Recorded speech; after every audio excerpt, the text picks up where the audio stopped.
Tupac Shakur is one of the all-time greats. Actor, poet, and rap legend, Tupac Shakur was one of Rolling Stone's 100 greatest artists of all time. Pac's hip-hop presence wasn't just about being a good rapper. The reason why people look so highly of him is because of his poetry, because he could act, because he did all those artistic things so well. Tupac Amaru Shakur was born on June 16, 1971. While his mother was an activist who raised him under the Black Panther philosophy, she was also a drug addict who moved him from homes to homeless shelters before Shakur found refuge at the Baltimore School for the Arts. Tupac's life with family members in the Black Panther Party had a very significant impact on him because there's always a social responsibility that's always incorporated into his music. After moving to California in 1988, Shakur became a background dancer and vocalist for the group Digital Underground. He was a quasi-roadie, dancer, and sometimes on that tour, they gave him the stage. Very energetic kid, very smart, very wise, very measured. In 1991, Tupac changed rap forever with his debut single, Brenda's Got a Baby, from the album Tupacalypse Now. He could be the rapper, he could be the celebrity, he could be the MC. But that same rapper, celebrity, MC made a record called Brenda Had a Baby.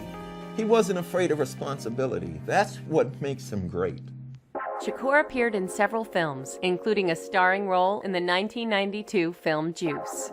The next year, he released his second album, which featured the hit singles I Get Around and Keep Your Head Up. One of my favorite records is that Keep Your Head Up. That was just like what people dared not to ever talk about, is how a woman might have some problems being a single mother.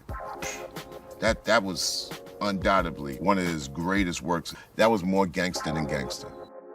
Although a rising rap star, Shakur was arrested 5 times from 1992 to 1994 for violent offenses. He spent 10 days in prison for beating another rapper with a baseball bat, 15 days for punching director Alan Hughes. And in 1995, Shakur was sentenced to up to 4.5 years in prison for sexual assault. Tupac had this famous tattoo on his stomach, spelled out the words "Thug Life," and he did embrace the gangster lifestyle in some ways. He sometimes carried a gun, he was quick-tempered, he didn't always respect women, and that was one side of who he was.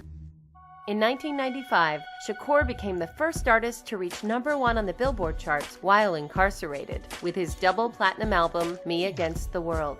The album Me Against the World had a song Dear Mama on it, and I think this was significant in Pac's career because it showed, I hate to say it, a softer side.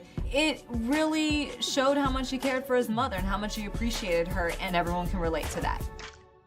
After serving 8 months in prison, Shakur released the album All Eyes on Me.